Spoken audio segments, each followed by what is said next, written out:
You found it. In the perfect flight, a total steal, just $99. You're feeling like a genius, like you've cracked the code. But then you get to the airport, and reality hits.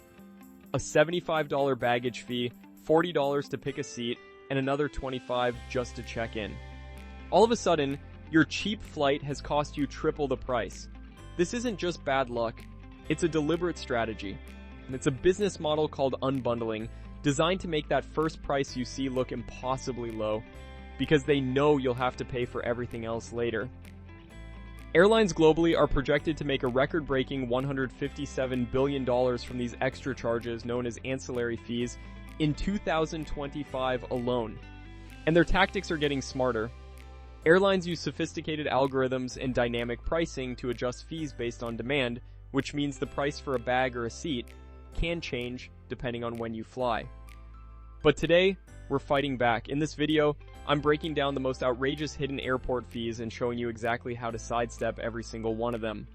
We're going to expose their playbook so you never overpay for a flight again. If you absolutely need a bigger bag, it is almost always cheaper to pay for a checked bag online ahead of time than to get ambushed with a surprise fee at the gate. They pop up first in search results, tricking you into thinking you found the best deal. But they are a minefield of fees, and the biggest landmine is for your carry-on bag. That's right, the bag you've always stored in the overhead bin for free is often not included. If you show up at the gate with a basic economy ticket and a standard roll-aboard suitcase, you're in for a nasty surprise. On United, for instance, bringing a non-compliant carry-on to the gate can result in a hefty fee, think $65 or more, to check it, which includes both the bag fee and a gate handling charge. It's a classic bait and switch. They lure you in with a low price, betting that most people will assume a carry-on is part of the package. And here's an inside scoop they'd rather you not know. There have been reports of some budget airlines giving their gate agents incentives to enforce baggage rules strictly. This creates a financial reason for them to be hyper-vigilant, measuring every inch of your bag, hoping it's a fraction too big. For some ultra-low-cost carriers like Frontier and Spirit, these kinds of fees are a massive part of their business, making up nearly half or even more of their total revenue. So, how do you beat this? First, always read the fine print on a basic economy ticket before you click buy. Finally, if you fly one airline a lot, check out their co-branded credit card.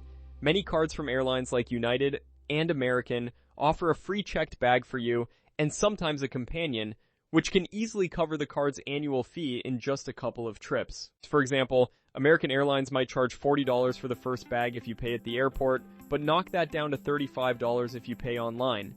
That $5 might not sound like a lot, but it reveals their entire game plan. They penalize you for doing things last minute at the airport.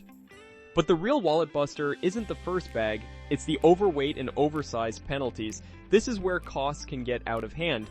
Airlines have very strict limits, usually 50 pounds or about 23 kilograms. Go over that, even by a little, and you're looking at brutal fees. On many carriers, an overweight bag can cost an extra $100 to $150. An oversized bag, that could be $150 to $200. And remember, that's on top of the standard bag fee. So that one slightly too heavy suitcase could suddenly set you back nearly $200 for a one-way trip. Some airlines are also experimenting with variable or dynamic pricing for baggage, meaning checking a bag on a busy holiday weekend could cost more than on a random Tuesday. They use algorithms to adjust these fees based on demand, just like with ticket prices.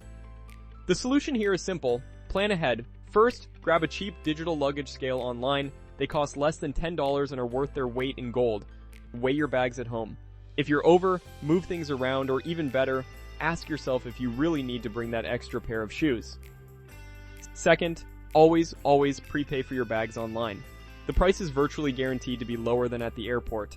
Here's one last gamble. Check in as late as possible. As other passengers get upgraded or change seats, better spots can open up, and the gate agent might give one to you for free just to get everyone on board. When you book a flight, you'll see a seat map full of open spots, but nearly all of them will have a price tag. A so-called preferred seat, which is often just a regular middle seat a few rows closer to the front, can cost you $24 or more. An exit row, or a seat with extra legroom, can run from $48 to over $300 on some long-haul flights. This is a carefully designed psychological game. Airlines know families want to sit together, anxious flyers crave a window, and tall people are desperate for legroom. Basic economy tickets are the worst for this. With these fares, your only choice is to pay up for a seat or get randomly assigned one at the gate, which almost guarantees you'll be in a middle seat at the very back. They're basically making you pay extra for a basic level of comfort that used to be standard. Even Southwest, long known for its customer-friendly open seating, has announced it will switch to assigned seating. They plan to start selling assigned seats in the second half of 2025 for flights beginning in 2026. So, how do you avoid getting fleeced? If you're traveling solo and aren't fussy, the answer is easy. Don't pay. Just skip the seat selection screen when you book. The airline is legally required to give you a seat on the plane. It takes 2 minutes and can save you a good $50 before you even reach security. These are charges for things that are free online, but cost a fortune at the airport. The most shameless example is the boarding pass printing fee.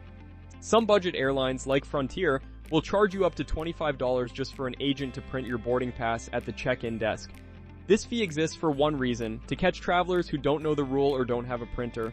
The fix is incredibly easy. Always check in online and use the mobile boarding pass on your phone. It's free, convenient, and shuts down this ridiculous cash grab.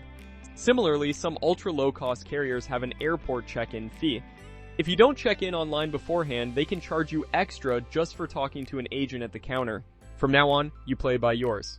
From carry-on bags and seat selections to simply printing a piece of paper, airlines have perfected the art of the add-on fee. But knowledge is your best defense. By packing smart and weighing your bags, paying for extras online beforehand, using airline credit cards for perks, and never, ever paying to pick a standard seat or print a boarding pass, you can beat them at their own game. The airlines want you to feel powerless and rushed, forcing you into paying for things you don't really need. But now you know their strategy. You know where the traps are. You can confidently book that cheap flight knowing you have the tools to actually keep it cheap. The system isn't broken, it's running exactly how they designed it. If this video just saved you from a future travel headache, make sure you subscribe to the channel for more tips on how to travel smarter and save money.